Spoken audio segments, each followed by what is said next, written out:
Hoje vamos fazer a análise contábil da Natura Cosméticos. Ela é composta pelas marcas Avon, Natura, The Body Shop e Aesop, e está presente em diversos países como França, Inglaterra, Holanda, Brasil, Argentina, Peru, México e Estados Unidos. Primeiramente, vamos observar o balanço patrimonial e fazer uma análise vertical e horizontal desse. Olhando para os ativos, percebemos que não houve uma alteração significativa na representatividade dos ativos ao longo dos períodos entre o segundo trimestre de 2019 e segundo trimestre de 2020. Além disso, percebemos que os ativos que mais têm representatividade são o imobilizado e o intangível, correspondendo a mais de 40% dos ativos totais. Já fazendo uma análise horizontal, percebemos que houve um forte crescimento no equivalente de caixa, que é composto pelo banco e aplicações financeiras de curto prazo e baixo risco.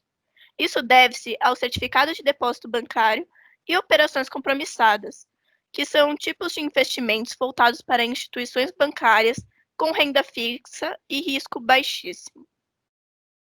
Além disso, o instrumento financeiro derivativos teve um crescimento devido à variação cambial e ajustes na conversão de investimentos das controladas no exterior, com destaque para a Natura International, situada na Holanda. Por fim, o ativo intangível também teve um crescimento representativo devido à prática de goodwill, no qual você paga um valor acima do mercado para obter ações de outras marcas.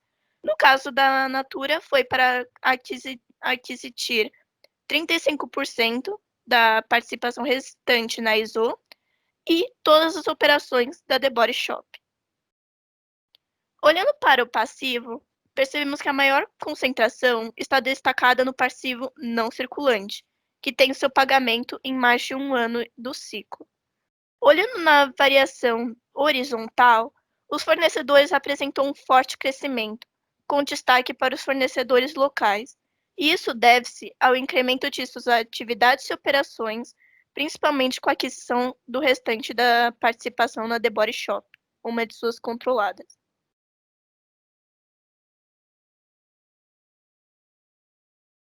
Outro crescimento que tivemos foi no passivo não circulante, na prática de empréstimos e financiamento.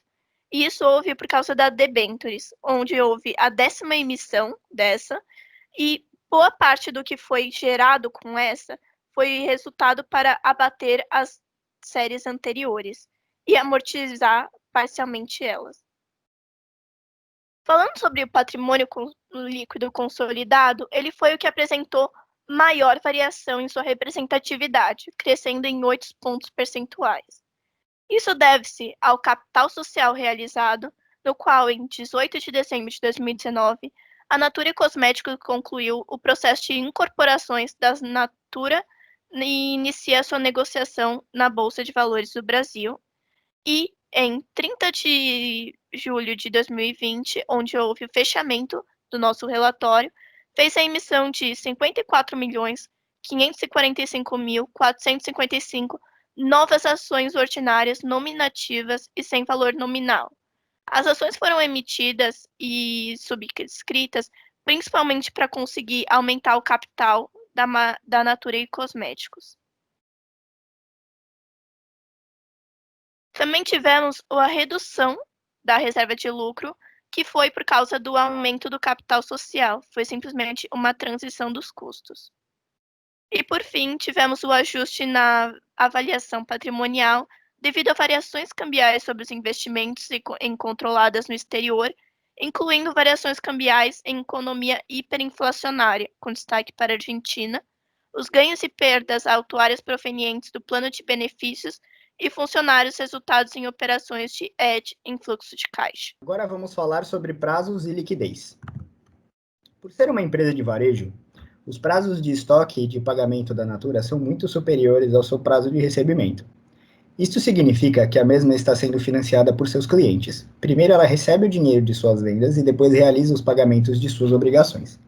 Além disso, foram analisados também os prazos de pagamento, recebimento e estocagem de uma concorrente, Calamo Distribuidora de Produtos de Beleza, e os resultados obtidos foram condizentes com os da Natura. No início da pandemia, foi muito comum observarmos um aumento da liquidez por parte de muitas empresas no mercado, a fim de mitigar os riscos que a Covid-19 trouxe. E não foi diferente no caso da Natura. De 2019 para 2020, houveram aumentos na liquidez corrente, seca e imediata, sendo na última o mais significativo deles, crescendo quase 100% no período.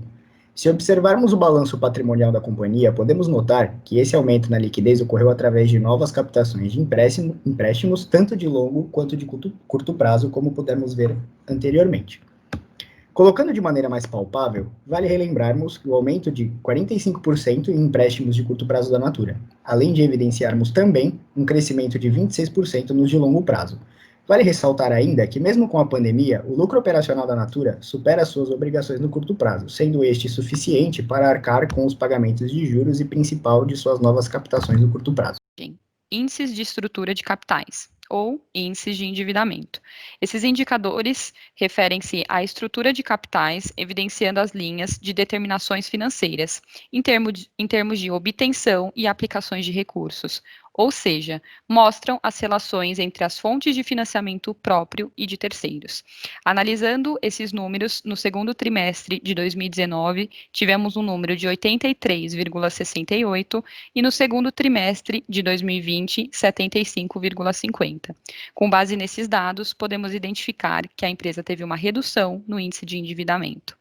Já o grau de alavancagem, analisando o segundo trimestre de 2019, encontramos o número de 0,74 e o segundo trimestre de 2020, 1,47.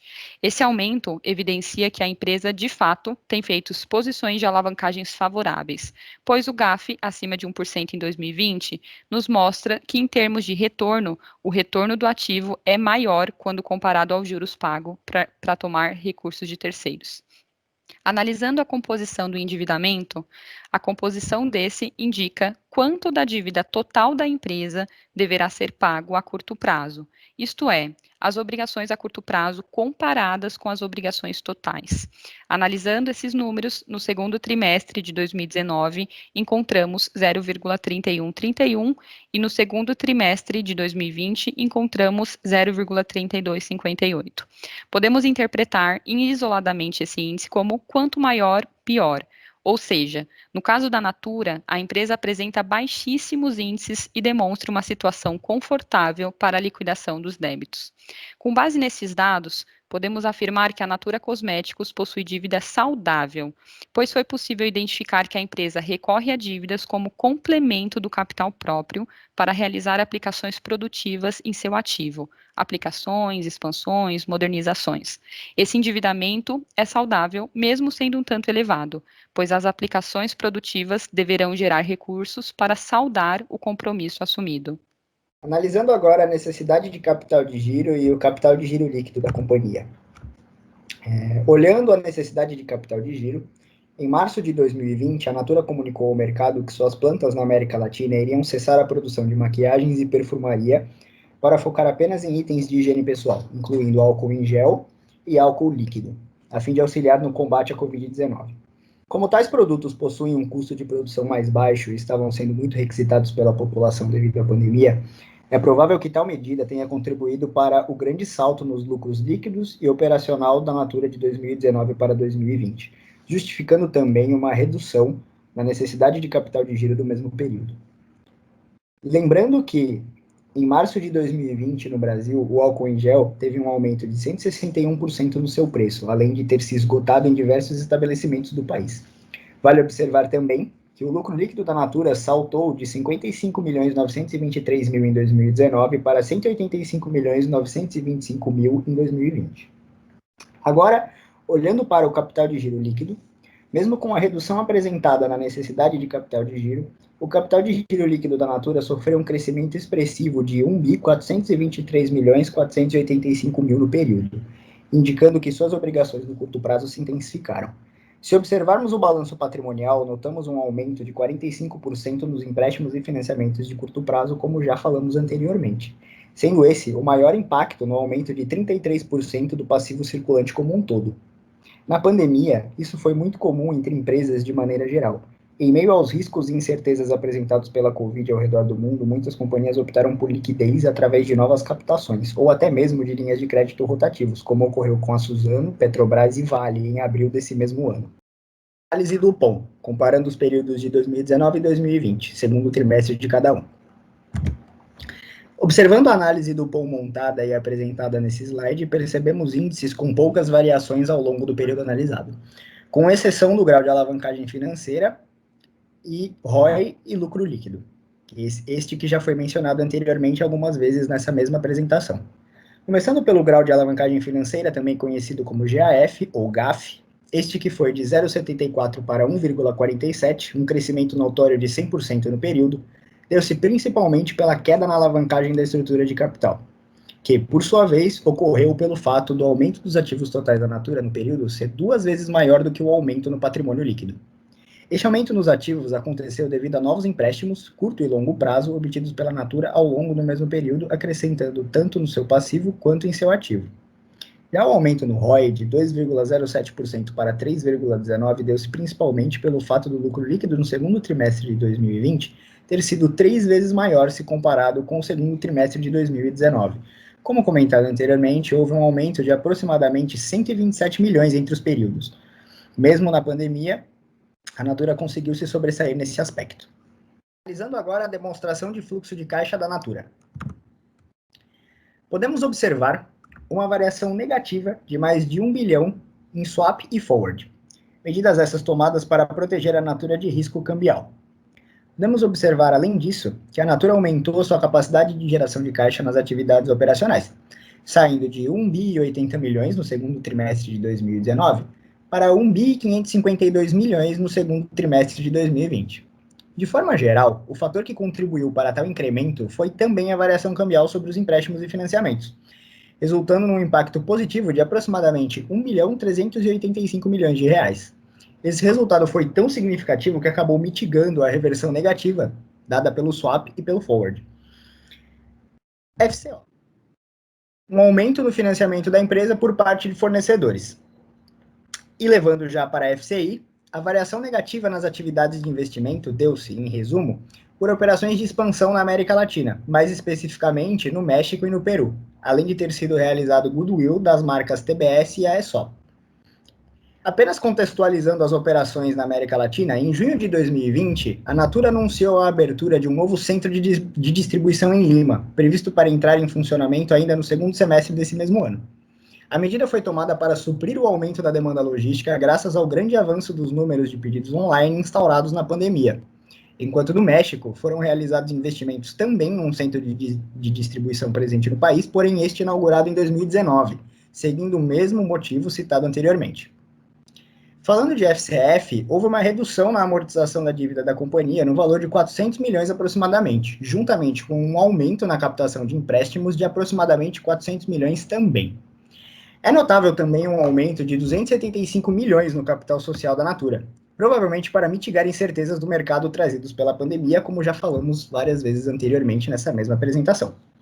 A medida ocorreu através de emissão de ações ordinárias nominativas, escriturais e sem valor nominal para subscrição privada. Se compararmos os períodos, mesmo com os desafios impostos no ano de 2020, a Natura conseguiu reverter uma redução de caixa de 332 milhões no ano de 2019 para um aumento de 792 milhões, um número realmente impressionante dado o período que estamos vivendo agora. Vamos também analisar os riscos para os quais as operações da Natura estão suscetíveis. Primeiro temos os riscos de mercado, começando com a Inglaterra e sua saída da União Europeia. Para contornar este problema, a Natura conta com a instalação de um novo centro de distribuição na Europa continental, que além de mitigar os riscos do Brexit, também auxiliará a The Body Shop na implementação de melhorias logísticas, diminuindo o prazo médio de abastecimento das lojas. Já a Argentina, com a sua economia hiperinflacionária, tem um impacto negativo no resultado financeiro e no lucro líquido. Para lidar com este, a Natura tem instrumentos financeiros derivativos do tipo swap e compra de termos em moeda estrangeira, como euro, dólar e libra. Já o risco cambial é resultante de instrumentos financeiros em moedas diferentes de suas moedas funcionais. E a Natura tem diferentes mecanismos para contornar eles, como rotinas mensais de projeção e avaliação, a política de proteção cambial da sociedade. A The Body Shop, por si só, possui uma política de proteção cambial específica que engloba contratos de empréstimos em moedas estrangeiras, e temos os empréstimos e financiamentos substancialmente protegidos com derivativos swap, como mencionados anteriormente, e compra de moedas estrangeiras em termos de contrato. Os juros, eles têm aplicações financeiras de empréstimos. E para lidar com este risco, a Natura tem aplicações financeiras corrigidas pelo CDI e empréstimos e financiamentos corrigidos por taxas de juros de longo prazo. Contudo, essa tática implica um outro tipo de risco, que é o risco de exposição à variação do CDI. O risco de crédito é basicamente o risco em não cumprir obrigações contratuais, mas a Natura tem um processo de concessão de crédito que visa inibir este risco. Já para a liquidez, a administração monitora o nível de liquidez consolidada da sociedade, considerando o fluxo de caixa esperado e, em contrapartida, as linhas de crédito não utilizadas. A Natura apresentou uma variação de 220% no lucro líquido entre o segundo trimestre de 2019 e o segundo trimestre de 2020. O resultado veio principalmente das receitas de bens e ou serviços, que obteve uma variação de 9% entre um período e outro. O PL subiu mais de 113%. Juros e variação cambial sobre empréstimos foram um dos pontos positivos que influenciaram esse aumento. Na parte da produção, no início do segundo trimestre de 2020, a controladora Natura &Co rapidamente reformulou as operações entre as marcas para aumentar a produção de produtos essenciais, como sabão, desinfetante para as mãos, em mais de 30% da capacidade dos produtos. A companhia conseguiu compensar aproximadamente 90% do impacto do Covid-19 nas vendas por meio de um crescimento significativo nos canais online e at home e pela reabertura gradual das lojas. Durante a maior parte do segundo trimestre de 2020, até 90% das lojas foram fechadas na maioria dos mercados. Desde então, conseguiram compensar quase todo o impacto do Covid-19 nas vendas, com notável crescimento nas vendas digitais e reabertura progressiva das lojas. Essa foi a nossa apresentação. Aproveito a oportunidade, em nome de todos os integrantes do grupo, para agradecê-lo muito pelo excelente trimestre que tivemos com você, Eric. Foi muito bom. Obrigada.